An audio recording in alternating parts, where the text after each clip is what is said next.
All right, I'm getting a check mark that we're live on YouTube and that we're live on Facebook.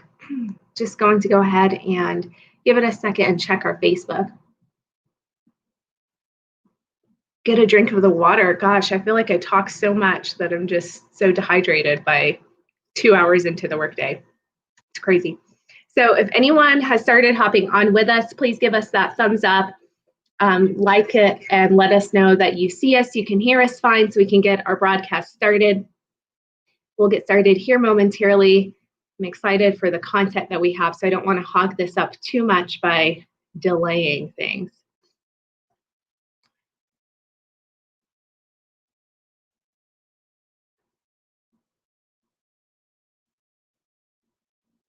Okay, perfect. I see a couple of folks that are already started hopping on, and a good morning message. Thank you so much. Good morning to you as well. Wayne, thanks for hopping on. Counselor Seymour, hello to you. I love the promptness this week. You've been with me since, I think, Monday. On time, 11 o'clock. Thanks so much for making this work for your schedule. We're going to go ahead and get kicked off and started. As you all are aware, I like to give some groundkeeping or housekeeping rules. If it's your first time watching this broadcast or video, make sure that you hit that notification button, hit the like on this page so you can get timely alerts when we go live, but when we also post as well. So as you all are aware, we've been doing these videos since March. So we have a slew of them that are available on our video section of this page here on Facebook. If you're on YouTube, thank you for paying attention on YouTube.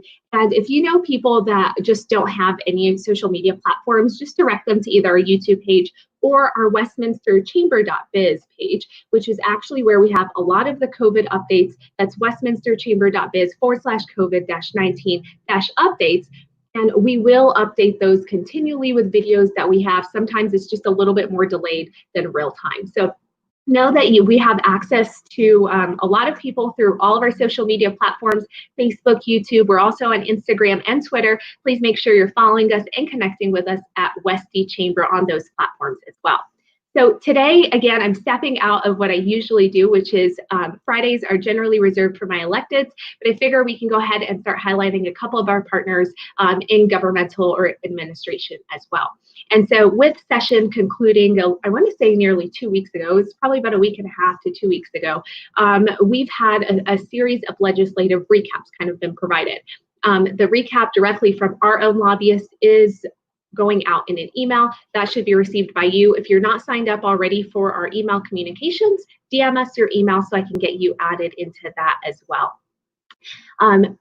I want to say there's another thing I was about to say, and I'm like, I lost my train of thought because Rich is writing shocking over here. So this is what I was telling you, Adam. It's like a squirrel going on.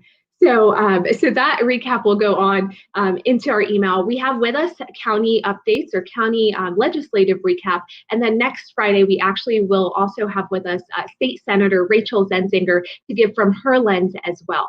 So know that we're trying to provide you updates from different entities. And the reason being, everyone has different priorities that they focus on and a different perspective and take on what happens. And so we want to try and be as transparent and supportive as possible, provide those different opinions and be as inclusive as we can be.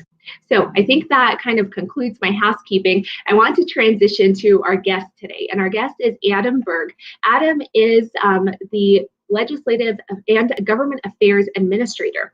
And so if you didn't know, Adams County has this robust office, and they are designed to collaborate and advise county manager, economic or executive management team, the Board of County Commissioners, electeds, and other department directors on things that are regionally important. So they look at federal, they look at state legislation, federal, state, and local regulations as well, that basically touch on all 10 cities and towns underneath Adams County's umbrella. And as you know, Westminster is situated on Adams and Jeffco, so we are a part of that. So here with us, I have Adam. I will go ahead and mute myself. If during the discussion and Adam shares information or bills or just a myriad of things that you might have questions on, type them into the comment section of this video so that we can pick up your questions at the end of the broadcast. And if you have comments, kind of like Wayne and Counselor Seymour and some others, let us know what those comments are. We like kudos, we love shout outs, and I always will do those as much as I can. So hello to Kathy and Brad. Beck, thank you for hopping on with us. I'm going to mute myself. It's all yours, Adam. Great, thank you so much, Juliet. Hopefully the sound is okay and everyone can hear me. Glad to be with you all this morning. First off, I want to thank personally, I'm going to talk through sort of what happened this session, certainly from the county perspective and sort of a larger overview as well, particularly focused on some of the budget items and what we can expect possibly in November as well. I want to thank the Adams County lobby team who really helped us this year. They helped put together our end of session report, some of the information I'm going to share as well. So I want to be sure to thank them. So let's sort of talk about. So the normal 120-day session called it quits on Monday of last week after what was 84 days of formal meetings. Though really it felt more like about 160 days when you include the recess period that was extended due to the ongoing pandemic. So they began on January 8th. And they went on recess on March 14th for several months and then reconvened, obviously, back in May. The thing I want to know is there was work being done while they were on recess. Lots of legislators and lobbyists were meeting behind the scenes, as you may have guessed, when we saw a large influx of pretty complicated legislation when they came back in the legislative session a couple weeks ago. So in total, 711 pieces of legislation were introduced this session, and over half of those were postponed indefinitely due to some of the constraints that happened with the ongoing pandemic. So I want to note this was the second year in a row of total Democrat control at the state capitol. So they held a heavy majority in the House, 3-person majority in the Senate, as well as the governor's office. And when they started the year, they had a large list of priorities they would like to get done this year. Those include things like repealing the death penalty, stricter rules on vaccine exemptions, passing new air quality standards. Those passed, those crossed the finish line this year. Other items, things like gun reform, creating a public health insurance option, and creating a statewide paid and family medical leave program did not make it across the finish line. For several reasons, one of them being obviously the time constraints of coming back and only meeting for 3 weeks. So these were the public option family leave, gun reforms, as well as some of the transportation projects ended up unresolved. But major legislation was passed within not only the final weeks, but actually the final days of session. So when they reconvened, the mantra for the time remaining was things that were fast, friendly, and free. And I would say they really stuck to that with the legislation that they PI'd that had been introduced prior to recess in March. Though some of the items we saw come after were significant and large and shifts in the state in terms of policy. These were things like housing relief. There were significant changes to tax law and tax breaks, as you may be aware, as well as a referred measure regarding tobacco and a referred measure regarding the Gallagher Amendment and potential repeal this November. So the decision to end the session came with about 36 days potentially of possible work left. Part of this decision not to reconvene for more time was obviously the health crisis. People aren't particularly comfortable being in a room in close quarters with other people. Traditional lobbying was sort of put to the wayside during the remainder of session when they came back. Obviously, you couldn't pass cards to legislators, things like that, and people were allowed to participate remotely, which also was a shift in traditional lobbying and government affairs efforts. In addition, the thing to highlight is that all 65 House seats are up in November, and about half of the 35 Senate seats are up. So people would like to hit the campaign trail, as well as begin to collecting money from lobbyists and other interests who they couldn't do when they are currently sitting in session. And so that brings me to the budget situation, which I know is a hot topic for a lot of people. Obviously, we saw a $3.3 billion shortfall this year that needed to be met to pass a balanced budget. And the governor has since signed that budget into law. That went into effect last week with his formal signature, obviously with the fiscal year concluding on the 30th. And so in addition to that, I want to highlight, and we can talk about more maybe during Q&A, some of the packages of legislation that were compiled in response specific to COVID, some of which was funded through the federal appropriation, others of which were not. Those came from general fund dollars. So the $3.3 billion shortfall was unprecedented. That's about 25% of spending at the state level. It took the Joint Budget Committee 3 weeks to put forward a balanced budget with all the members agreeing. That was long bill. The long bill was House Bill 2013-60 this year, starting in the House, and it was introduced with 41 orbital bills, which are tied to the budget, meaning they have to pass in order to create a balanced budget when things move forward. And I want to go a little higher level in terms of budget, because I think it's important to really understand where these dollars come from. So about 30% that come to the state are from the federal government. These are typically earmarked and appropriated for specific programs, things like Medicaid or interstate highway projects, for example. Another 30% are collected from cash funds. So these are things collected from taxes, fees, and fines. They're typically designated for a certain purpose, though on occasion they can be reappropriated as needed. Certainly this year there were some funds that were transferred to make up for the shortfall. And the last thing, and the big word, is discretionary spending. This is about 40% of the budget, and it's made up by lawmakers. These come from the general fund. That's primarily a collection of individual and corporate income taxes, and then sales and use tax. So when we talk about discretionary spending, there's really 4 large buckets. You have K-12 education, you have healthcare and other human services, and then you have corrections and judiciary and higher education. So in planning the budget for this year, the joint budget chose to use what was a more optimistic economic forecast from OSPB this year. And that was intentional. The reason they did that is it would allow them to appropriate more spending than they would with a more pessimistic budget. This is actually not unheard of. It's something that can be done when the forecast tends to be more negative than, say, it otherwise might be. And they also did some other mechanisms. So they lowered the required general fund reserve to 3.4% from 7.25% to allot for more money. And in addition, they have an unspent money set aside of 3.8% of total funds as they move forward. Additionally, there were some other bank account transfers, about $400 million into the general fund when rooming through other projects and other appropriated line items that might be better used for direct expenditure. That's also not an uncommon practice. We see that in bad fiscal years. It's fairly common to see. And those include things like transfers from the best school construction money, unclaimed property trust fund, oil and gas severance taxes, among other things. Typically, what's important to note and why this matters in the long run of what next year might look like is cash transfers frequently are one time. So you can do it 1 year to try and appropriate money. That doesn't necessarily mean that money will be there the following year. And so in doing this, they then had to obviously look at where were we going to cut money, because we know there's still a shortfall, even with all these transfers. So you may have heard K-12 took a significant cut, higher ed took a significant cut. Other items, transportation, money that was earmarked for transportation was not spent on transport, or will not be spent on transportation. There were some adjustments to PARA, which is the retirement program for public employees at the state government level. That's also going to take a hit this year. Certain and specified government contractors will face a deduction. Skyline Correctional Center, which is in Kansas City, it's the smallest prison in the state, will actually be closed. Another prison will have their bed capacity reduced. And then obviously additional other programmatic cuts on top of which we could go line item by line item, but I think it would take probably longer than we have on this call to get through it.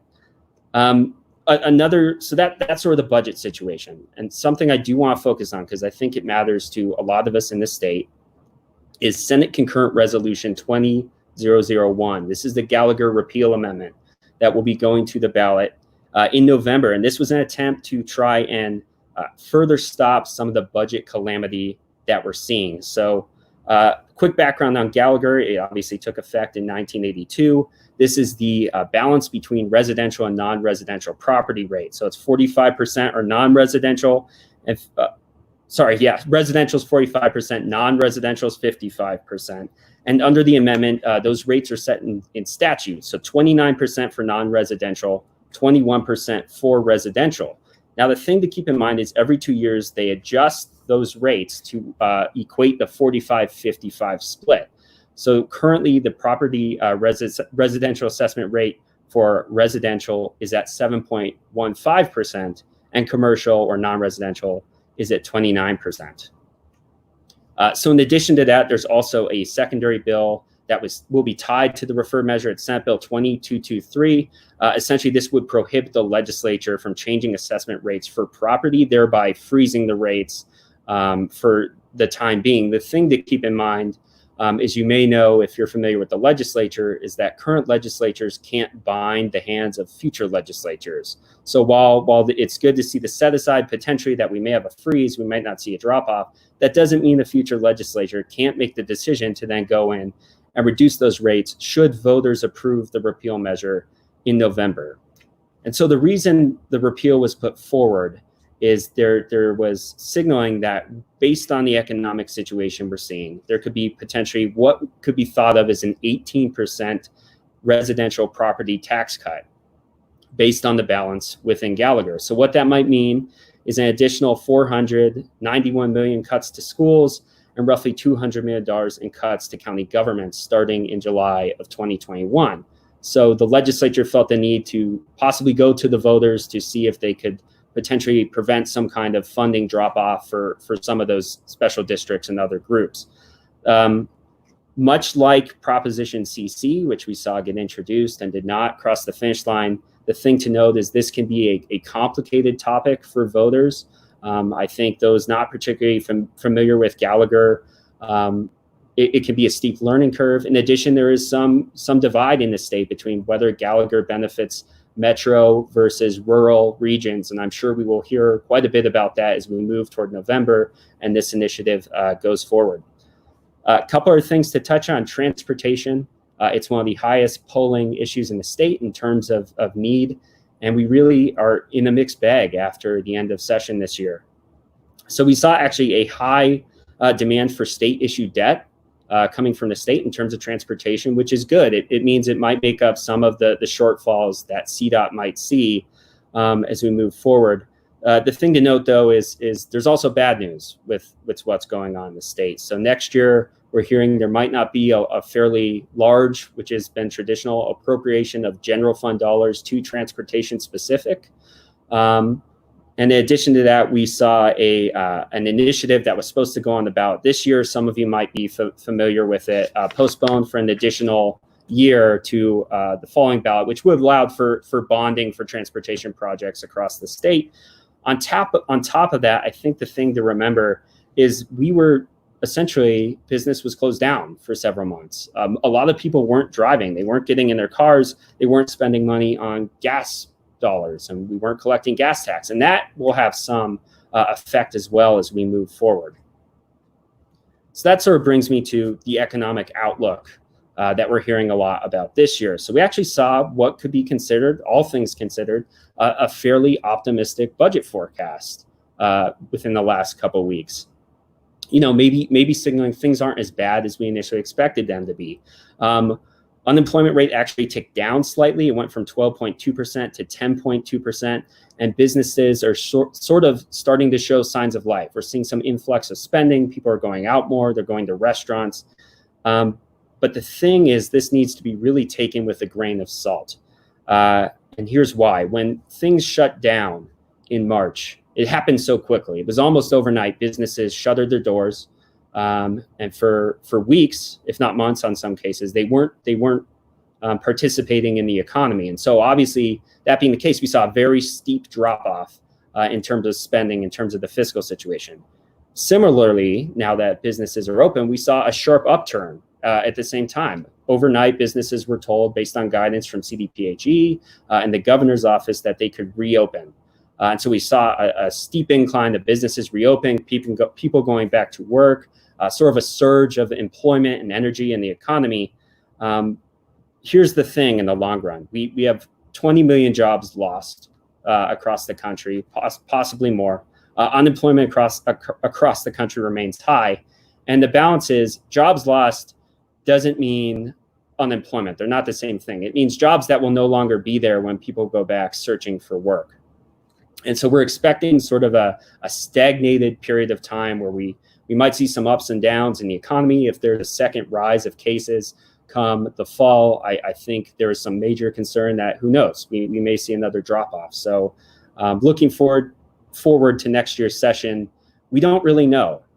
between the election year, between the fiscal situation, a lot remains unknown about what we're expecting for next session.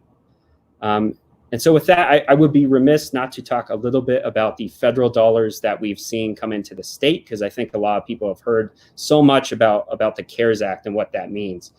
So the state was appropriated about $1.7 billion in federal funds for CARES. I won't go into the breakdown, but those were spent in different areas, about $70 million appropriated to discretionary spending by the legislature, the rest really for specific programs, a lot of education focused on that. And so those monies are great. It's helpful. The thing to note, though, is those can't be spent on items that were not accounted for but before March 27th. They also have to be spent by the end of this year. In addition, they can't be used to backfill lost revenue, say for the state budget, what we might have seen. And obviously, this has raised a lot of concerns for cities and counties and the state. And that sort of brings us to where we are here. So we've seen the HEROES Act get introduced in the House. It's a $3 trillion bill. It's extremely comprehensive. It has passed the House.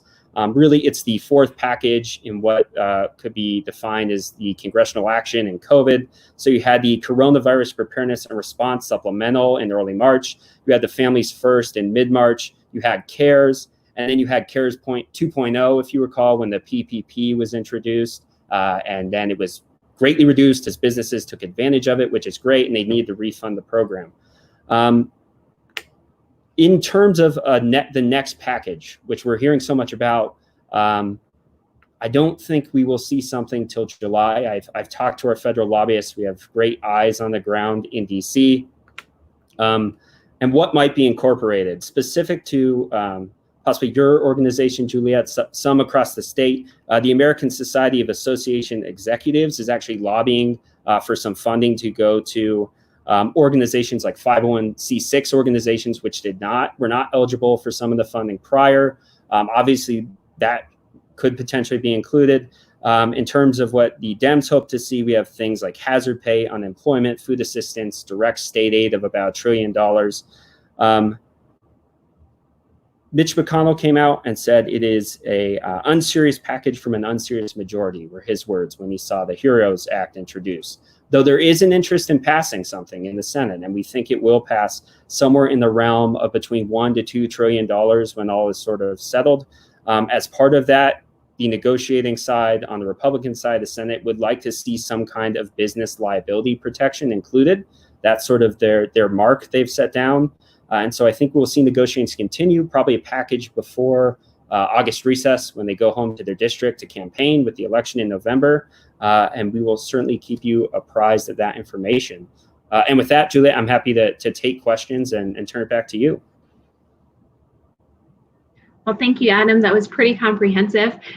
Quickly, before I kind of lose track, I just wanted to give some shout outs to our board chair, Brian Dice, Parker Brown. I'll be seeing you here in a little bit, so hello to you. Thanks for tuning in. Elizabeth Torres. We also have our county manager for Adams County, Ray Gonzalez, that's with us, and several others that had expressed interest in this broadcast. Paul, yeah, I think so. Is that Pablo? Is it Pablo? Can't make it out. Yeah, it's Pablo. Okay. Matthew LaCrue and Bernice and Sean Kaiser, thank you all for kind of sharing your interest in today's broadcast. You touched on a variety of things, and for those of you that have just hopped on, we have with us Adam Berg. He is the lead over in Adams County that's focused on legislative and government affairs. He's given a comprehensive overview of kind of the state session and what they had looked at whenever they did reconvene after this COVID kind of interruption along the way. He also shared some federal comments as it relates to federal funding that was passed and the likelihood that something would come out as well. You touched on a few different things, and there was one, the federal funds. I know we touched on that going to the state that went specifically toward CARES items. Every individual county also received a bulk of those funds to disseminate per those guidelines. And I just wanted to give a quick thank you to Adams County for working with organizations like Chambers and our chamber to pass those out as mini grants for our small businesses. I wanted to highlight that as well. You mentioned 20 million in jobs lost nationwide, and you quickly followed it up, and I thought that was perfect to share that. It might be job loss, but it's not necessarily the same as unemployment. There has continued to be growth in different types of industry. And so along the way, I know several of you that are tuned in have seen those virtual job fairs that we've had, from Amazon still hiring to Pepsi still having positions, and more of your retail, your business and professional services. So it's more of a shift in the types of work that's available and out there. And I loved that you gave the statistic of unemployment going slightly down, especially as we're transitioning into these different phases. We have a comment that's come to us from our board chair. I know this kind of covers up your face for now a little bit, Adam, so I'm going to display it for a second. I'll read it to you so we can pick which question comes out of it, and then we'll quickly take it off so that people can see you as you're giving us an answer. And so this is more of a curiosity question. It looks like when many individuals and businesses are struggling financially, they're having a hard time to look at budgets and where they can make cuts. What is the thought among legislatures regarding government having to do the same versus more taxes on those who are already struggling for themselves? Now, to preface a little bit of Brian's question, I think a lot of what we were seeing during session when they did pick back up was that there were a number of bills that were adversely going to affect our small businesses. Some of them touched on tax increases, taking away tax credits. Others were in the form of fees that would have been applied to our business community. So knowing that our businesses have been struggling, the revenue is obviously down, they're starting to open back up, and yet there is this mentality of, well, we still need to fill the need that we have, whether it's state or federally. So how can you best answer this question? Sure. Yeah. Thank you for the question. So I think what we really saw, and obviously there was some legislation, things like 1420 in specific, that were looking at some of the cuts to businesses and other individuals. That bill was significantly amended, I think, to a degree. I think we're also, the thing to keep in mind with legislators is that the state fiscal situation, legislators tend to want, in my opinion, speaking from my experience, to create new programs that they think will help benefit the state. We saw significant legislation introduced, whether it be the family leave or things that might help families, those sorts of things, before the recess in March due to the pandemic. Those were put to the wayside. The state cut a significant, the fast, friendly, free mantra, things that were going to create new programs and new expenditures for the state, were PI'd by leadership under the understanding that we can't put more of a burden on the business community, maybe the healthcare sector, as well as the state, because we're just not in the fiscal situation to do so. So I think they did consider trying to find a balance of the state not creating more mandates as best they could, as well as trying to reduce the burden on the community a little bit. Thank you, Adam. And thank you to Jason Ganal for expressing an interest in this broadcast. Hello to you, State Representative Tracy Kraptharp. If you have anything to add, please feel free to in the comment section from your lens. Adam, we touched a little bit on Gallagher and that will likely show up on our November ballots. Can you also share a few other things that might be up for consideration for the public as well?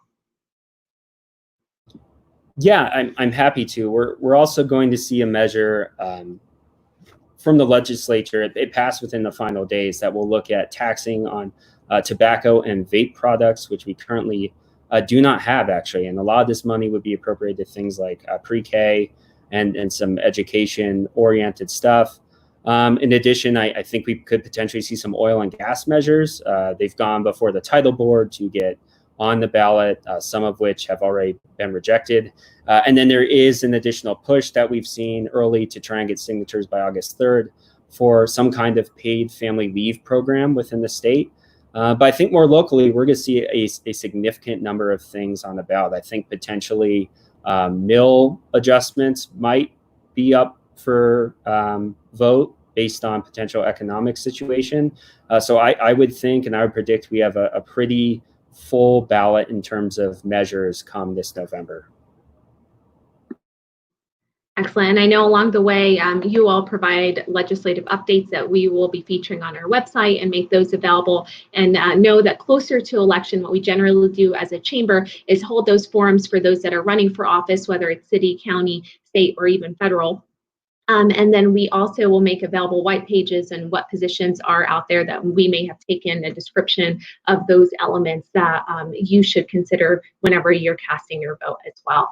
So we're coming close to time. I don't want it to take up too much time. If people are interested in finding out more about your department or your office, where is the best place that they can find that information, Adam?